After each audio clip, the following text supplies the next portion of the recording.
अस्सलाम वालेकुम नाज़रीन, नगज़ी डिजिटल के प्रोग्राम पस पर्दा के साथ मैं हूं शाहज़ाद मलिक और मेरे साथ हस्बे मामूल मौजूद हैं सैयद दिलावर हुसैन बुखारी साहब। आज का प्रोग्राम एक हवाले से बहुत ही अहम प्रोग्राम है कि वतन अज़ीज़ पाकिस्तान, जिसका चेहरा पिछले 10-15 सालों में बुरी तरह से मस्क किया गया, यहाँ के हर शख्स को करप्ट कहा गया, यहाँ के अदारों पर तनकीद की गई, यहाँ के जो हमारी जो हीरोज़ थे उनको भी मुतनाज़ा बनाया गया और इस मकसद के लिए एक शख्स को लॉन्च किया गया, एक पार्टी तख्लीक की गई और मीडिया को ख़रीदा गया।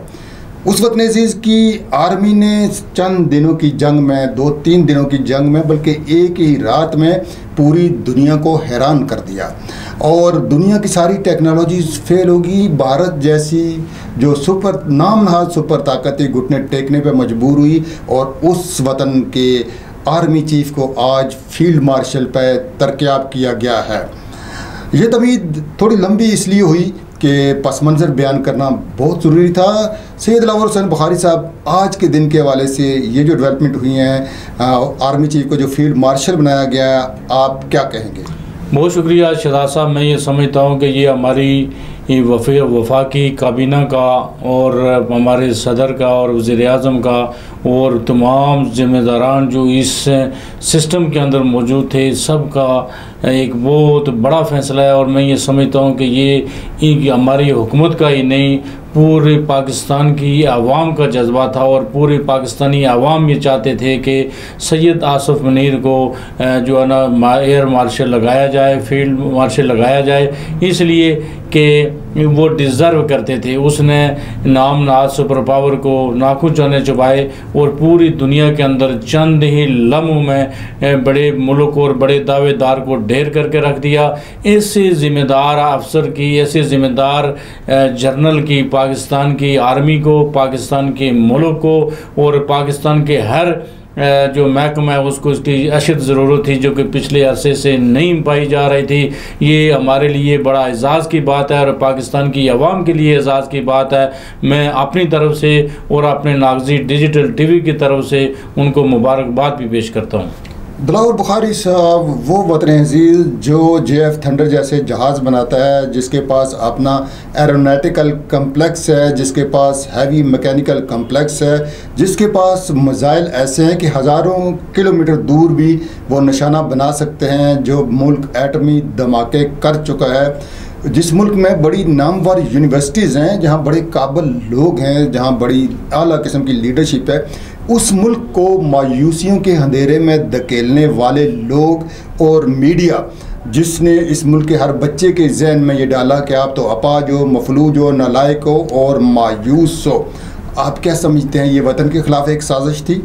देखिए, आपने देख लिया, बल्कि पूरी अवाम ने पाकिस्तान के अंदर और पाकिस्तान के बाहर जो उन लोगों की पुश्तपनाही कर रहे थे या उनकी जो है ना पुश्ती बांध थे, उनको भी समझ आ गई। हमारी पाक आर्मी ने जो उनके ऊपर इल्ज़ामात थे, अल्हम्दुलिल्लाह ये जो हमारे जनरल मुनीर आसिफ मुनीर की क़यादत में उन्होंने सारा जो उनके ऊपर लगा हुआ कलंक था, उन्होंने चंद ही मिनटों में धोया और मैं ये समझता हूँ कि पूरी दुनिया को समझ आ गई है कि हमारी पाकिस्तान की अफवाज और पाकिस्तान की लीडरशिप और पाकिस्तान की आवाम जो दिखाया जा रहा है, ये बताया जा रहा है, उसमें ज़मीन और आसमान का फ़र्क है। इस्लाम के जितने दुश्मन थे, इज़राइल हो गया, कई और ममालिक हो गए, उन सब की टेक्नोलॉजी जो थी वो इंडिया के पास थी। इजरायली ड्रोन थे और जो भी यानी कुफर के हथियार थे वो आज पाकिस्तान के ख़िलाफ़ इस्तेमाल हुए, लेकिन पाक फ़ौज ने सैकड़ों की तादाद में ड्रोन्स मार गिराए, खिलौनों की तरह मार गिराए, उनके जहाज़ गिराए, मिसाइल तबाह किए, अमरीका तक को हैरान कर दिया। अब इस मौके पे, इस कामयाबी पे और field marshal general Asif Munir साहब को क्या पैगाम देंगे? मैं कह रहा हूँ कि जनरल साहब, उम्मीद तो अल्हम्दुलिल्लाह जिस तरीके से आपने फ़ौज को फ़तह किया और पाकिस्तान की आर्मी ने जितना भी काम किया पूरी दुनिया को हिला कर रख दिया आपकी क़यादत में। मैं ये समझता हूँ कि आने वाले दौर में जो पाकिस्तान के अंदर जो ऐसे लोग मौजूद हैं कि जो पाकिस्तान के अंदर दहशतगर्दी हो रही है, यहाँ के अंदर जो मामलात हैं, अंदरूनी मामलात को देखें और बिलखुसूस जो हमारे अंदर जो दहशतगर्दी है इसके ऊपर नज़र रखें और ऐसे मामलात लोगों को उनके कफरे किरदार तक पहुँचाएँ, ताकि पाकिस्तान एक पीसफुल और अमन का दाई मुल्क है और यहाँ पर वाकई अमन कायम हो जिस तरीके से बाकी दुनिया के अंदर अमन मौजूद है। आलमी दुनिया में इसराइल नामी भेड़िया जो है और मोदी जैसी मूजी जो क़यादत है वो तो कभी सोच भी नहीं सकती कि पाकिस्तान पर हमला करे। अभी जो दिनान शिकन जवाब मिला है दिलावर बुखारी साहब, इसने तो पूरी दुनिया को हैरान कर दिया है। और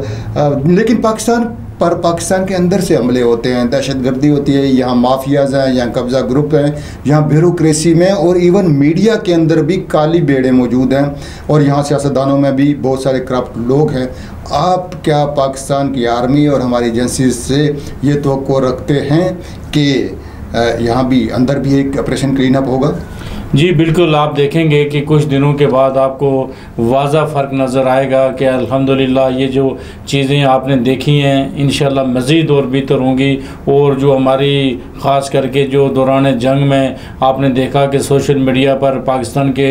पाकिस्तान और पाकिस्तान की अफवाज के एंटी जो प्रोग्राम आज चल रहे थे, आप ये देखेंगे कि कोई आदमी इनकी गिरफ्त से नहीं बचेगा और वो सामने काफिर किरदार तक पहुँचेगा। और मैं ये समझता हूँ कि ये आस्ता आस्ता वो दिन आ चुके हैं कि अब पाकिस्तान के अंदर जो लोग दहशतगर्दी करते थे और अंदर जो पेड़ लोग थे, अब उनका घेरा तंग हो जाएगा और आप देखेंगे कि वो सुबह शाम या तो मुल्क छोड़कर भागेंगे या अमन कायम करने में पाकिस्तान आवाम का और पाकिस्तान आर्मी का साथ देंगे। बहुत शुक्रिया दिलावर बुखारी साहब,